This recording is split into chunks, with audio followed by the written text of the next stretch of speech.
for much of human history, night was a time of the unknown. We huddled in fear against the darkness. Even in modern times, some people still fear the night. But there are those who embrace the night, who look forward to its coming, who are drawn to the beauty and wonder of a nighttime sky painted with stars. 80 years ago, a group of such people got together in central Alberta to form a branch of the Royal Astronomical Society of Canada. This is their story.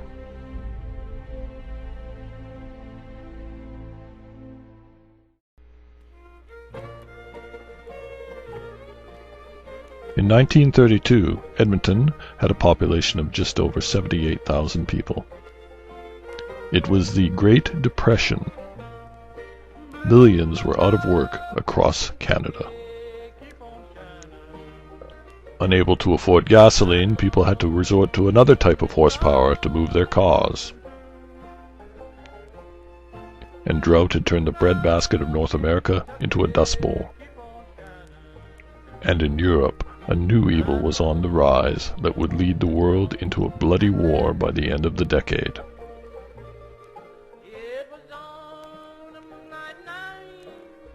Despite this, the heavens were expanding, a new planet for our solar system. Clyde Tombaugh discovered it in 1930. And Edwin Hubble, using the 100-inch telescope at the Lick Observatory, found the universe was far bigger than anyone could ever imagine. In Edmonton there was a small corps of dedicated astronomy enthusiasts. They would gather at the University of Alberta to discuss the latest astronomical findings with some of the academia there. After a meeting in the spring of 1932, this group decided to petition the Royal Astronomical Society of Canada for an Edmonton chapter. Sir Nigel Atkins, Earl of Southampton, personally delivered the charter, and the Royal Astronomical Society of Edmonton was formed. Early meetings were grand affairs, with presentations, announcements, business, fundraising, a bit of socializing after, and then some observing on the roof of the University of Alberta. Like today, sky conditions within the city were not the best, and so the idea of getting away from the city for a star party was born.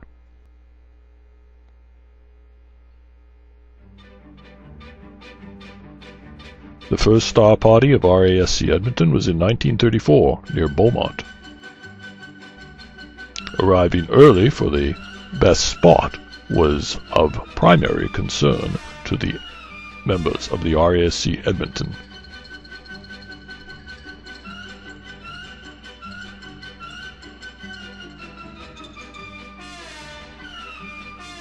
Once there, their equipment would be set up,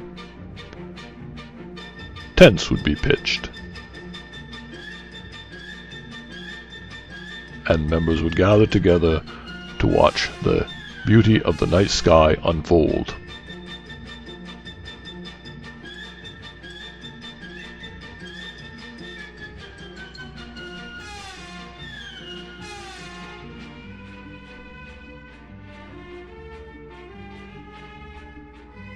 Sometimes fatigue would overcome the astronomers and they would miss some celestial highlight.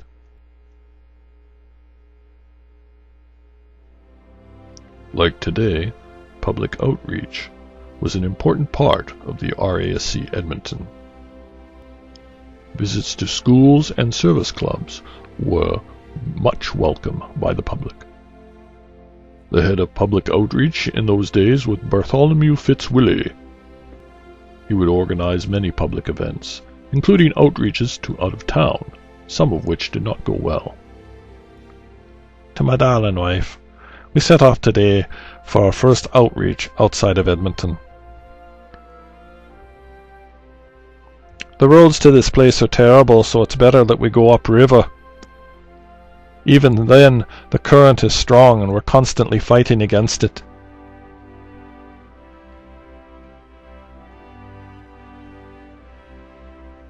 We get there, and the place is absolutely desolate, covered with mosquitoes and black flies. I don't know why we ever came to St. Albert.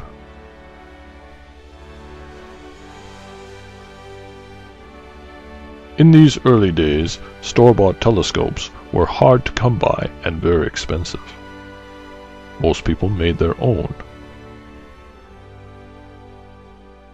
RASC members pooled their resources and created a telescope factory where they poured glass for their own mirrors and ground them.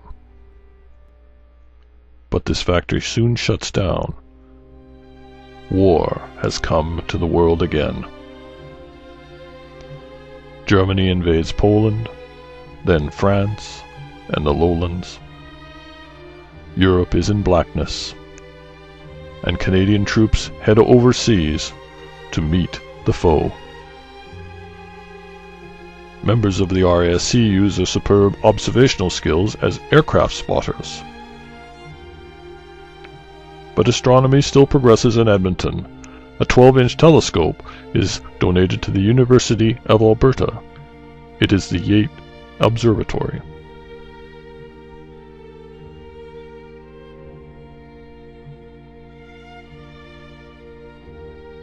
Europe is devastated.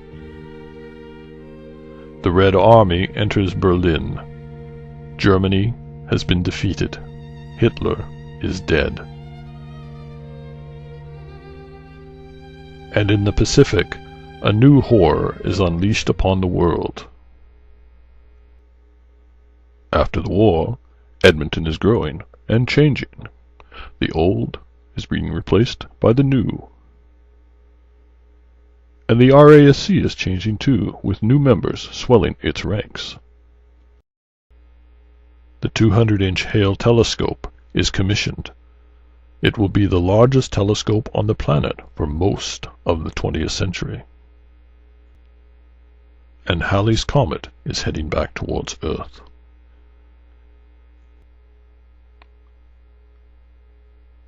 Throughout the 1950s, Edmonton continues to expand. Commercial telescopes become more affordable. In cosmology, Professor Hoyle of England challenges the Big Bang theory with his steady-state theory on the creation of the universe. This mirrors another great controversy. Tastes great. Less filling. Tastes great. Less filling. But on October 4th, 1957, the space age begins with the launch of Sputnik 1. Even though the Russians had said they were going to launch a satellite, it is a complete surprise in the West, and they react with fear. This sets in motion a space race which will last over 10 years between the United States and the Soviet Union. It will be a time of triumph and heroes and casualties and tragedy. But in 1969, men will land on the moon. It will also be the first great age of space exploration as fleets of probes head to the planets.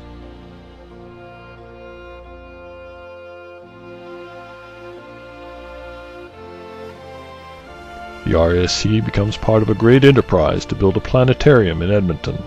It is the first public planetarium in Canada, named after Queen Elizabeth II to mark her visit to the city. The excitement of the space age, coupled with new discoveries in astronomy, bring throngs of people to the planetarium every day. But after 20 years, it has outgrown its facility. 1979 marks the 75th anniversary of Edmonton incorporating as a city. City administration are keen to build a new science center, until someone pitches a waterfall for the high-level bridge. Fortunately, the next year is the 75th anniversary of Alberta becoming a province, and with provincial backing, the Edmonton Space and Science Centre is built.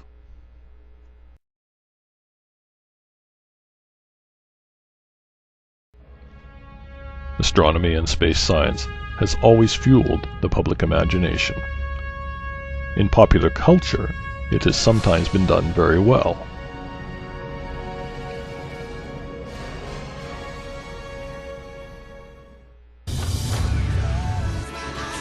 But unfortunately, most times, it's a big, stinking, bloody mess. What kind of damage?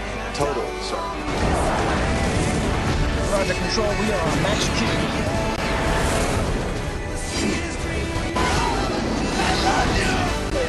Prepare the world for bad news. Oh my God, this is it.